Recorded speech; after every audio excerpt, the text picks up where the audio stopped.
Foundational principle number 1. Be willing to take risks, even if fortune doesn't always favor the bold.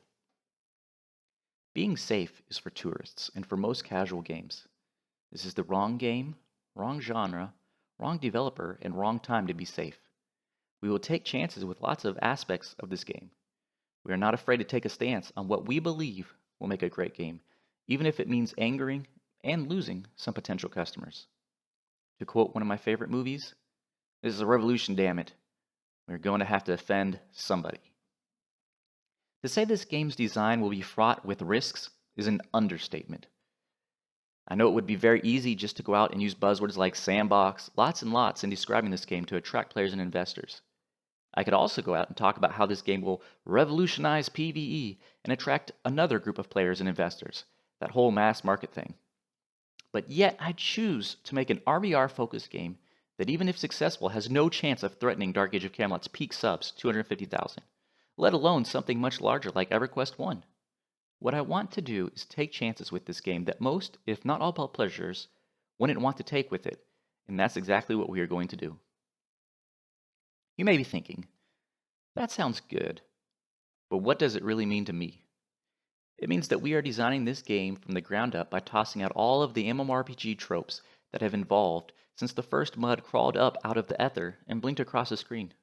I don't really care if MMORPGs have been evolving in a certain direction, whether over the last 5 years or 15 years. All I and the team care about is what will make this game great. And that will mean taking chances with the game's design and, again, be willing to piss some people off. And we are ready, willing, and able to do just that. We won't include features just to gain a slightly larger market share. I won't put or allow anything to be put into the design by others, things that are there simply to gain more users at both the expense of other players and that are in conflict with the foundational principles. However, I may also put in some features that some people might not consider fun, like true day-night cycle, slower and different leveling systems, extremely limited fast travel, no PvE leveling or gear grind, because I believe that will make this a better game for our niche. It also means a willingness to take some chances with new design ideas, as I've done in the past, even if it blows up in our face.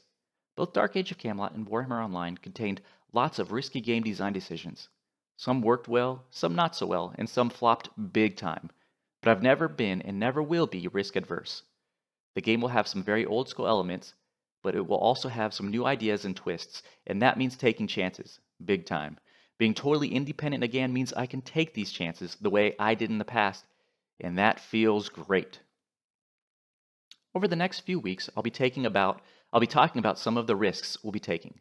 If the Kickstarter funds during the game's development, I'm sure the backers and our team will come up with more new and risky ideas for us to experiment with. Sounds like fun to me. If it sounds like fun to you, I hope we will have your support for Kickstarter. If not, I thank you for taking the time to read this and possibly our other developer blog entries as well. Mark, up next, RVR. It's not just for endgame anymore.